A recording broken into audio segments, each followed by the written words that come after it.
Showdown Joe Ferraro, host of Rogers Sportsnet's MMA Connected and the host of the Showdown on Sportsnet Radio, the Fan 590. I'm going to say I've probably known Joe for about 4 years or so. He had his radio show on the Fan 590, and then from there we started to want an analyst for our MMA content on Sportsnet Connected. Do you remember when you first met Joe? How long ago was that? I do remember. Much like yourself, I was in school at the time. It was in November of 2008, and I had to do a project like you guys are doing where I had to interview a journalist. So I emailed Joe, and he set up a meeting, and we did an interview. I think I talked to him for like an hour and a half and recorded the whole thing, and then I had to do a big project on it as well. And then, yeah, so that was the first time I ever met him, is I came here. How I got to this position at Sportsnet is I'll try and sum it up over, as quickly as I can, but it was I guess a 13-year ride. When I first watched, my very first UFC was UFC 1, and it was Royce Gracie when he submitted Ken Shamrock. And I realized real quick, having a bit of a boxing and kickboxing, a little tiny bit of wrestling background, that I had to learn this Brazilian Jiu-Jitsu stuff. What is it? I need to figure this out. I remember sitting with my friends who were like, no, you can't win a fight like that. You need to, you got to knock someone out. And I said, no, look at what this Brazilian guy's doing. I need to learn this stuff. And over the years, I found a Brazilian Jiu-Jitsu school in the Toronto region, started learning, and realized I want to fight pro. I have to fight pro. I knew I had to mix everything together, but then I started getting injured and spending more time off the mats than I did on the mats. I realized again, I want to stay within this sport, within this industry, because I absolutely love it. And I know this is back in the late 90s. I'd say 96, maybe mid 90s. And I knew that I had to do something to stay involved with the sport. Ended up just meeting some guys. We co-founded a company called Showdown Fightwear and Showdown Boxing, which is where the Showdown name came from. People would always refer to me as, hey, go see Showdown Joe, and that's where. So we decided to keep it. It stuck.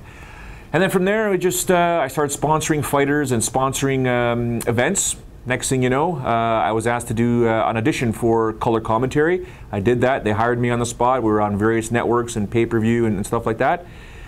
From that point on, I started making a lot of connections in the industry and keeping numbers and networking and doing a lot of things. And then the Fan 590 came calling. I pitched them with an idea. 4 months later, Rogers Sportsnet came calling. A year later, I pitched them MMA Connected, and here we are.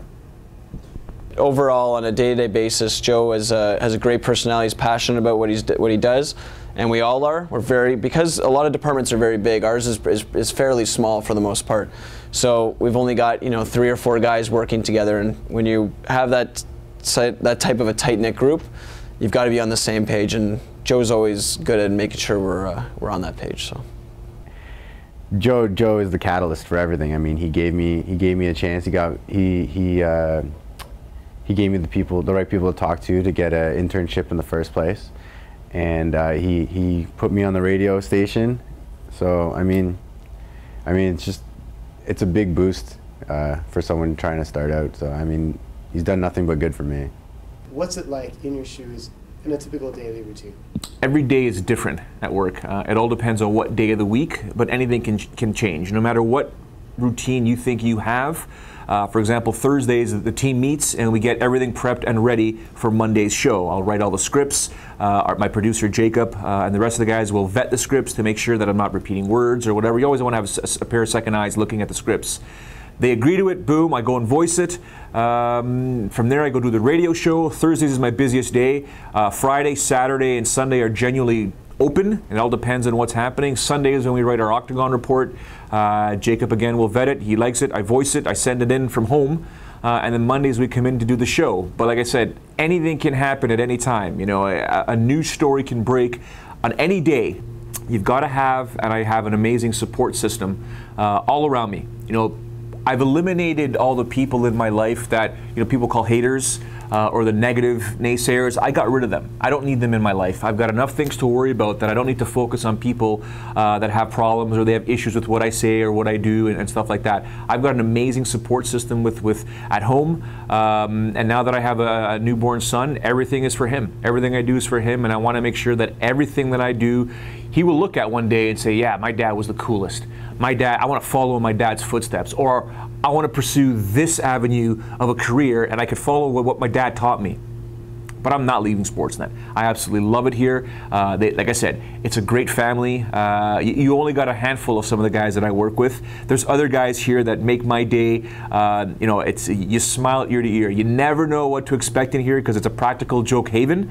So you know, you never know. One day when there's something on my desk, 2 minutes later it's gone. Where's my keys? I can't find my keys. Meanwhile, they got it in the editing suites, or you know, my windshield wipers are up on my car. You never know what's going to happen here. We have an amazing time. It's an amazing family, and I honestly can't see myself leaving this station ever. I love it here. Yeah, you know, Joe's evolved a lot. I think that's one thing that maybe we don't talk about enough, is that it's one thing when you're on air, that first episode of MMA Connected years ago, from where he's come from that point to today is night and day. You know, the first episode, there was always little things that you could point out, because going on TV is not easy. When you're on TV for the first time, in front of a camera, in front of, you know, thousands and thousands of people nationally across Canada, it's a lot of pressure, and there's a lot of, you have to know what you're doing. And Joe's come a long way in getting to that point. He's improved a lot, and there's always, you know, there's still ways to improve. Joe's just going to get better and better. And when it comes to TV show, we're still young. We've got years to grow, and so Joe's going to grow. But I think the only thing I'd say to him is just that to keep doing what he's doing. He's done a great job, and to go from there. I think I pretty much speak my mind. Anytime Joe has something to say to me, he says it, and I kind of follow that lead. Anything I have to say to him, I say to him. And you know, I've said it before, and I'll say it again. But I just want to say thank you to him. I mean, I've told him numerous times that you know, even though he says it's more my hard work and, you know, that putting in, but he knows, and I know that he's helped me get you know, to where I am. And so I tell him thank you whenever I can, and you know, I always like the fact that he says, you know, you're putting your hours in, and I you know, I have put my hours in, and I have you know, busted my ass. But I mean, really, some people out there can bust their ass all they want, and they just can't get to where they want to be, right? So I mean, I just want to say thank you to him, and I appreciate all the help. I think highly enough of Joe that I asked him to be my kid's godfather. So, you know, I think he's a good person, he's honorable, and I think he would do a great job if, you know, God forbid he was ever in the position that he had to take care of my kids.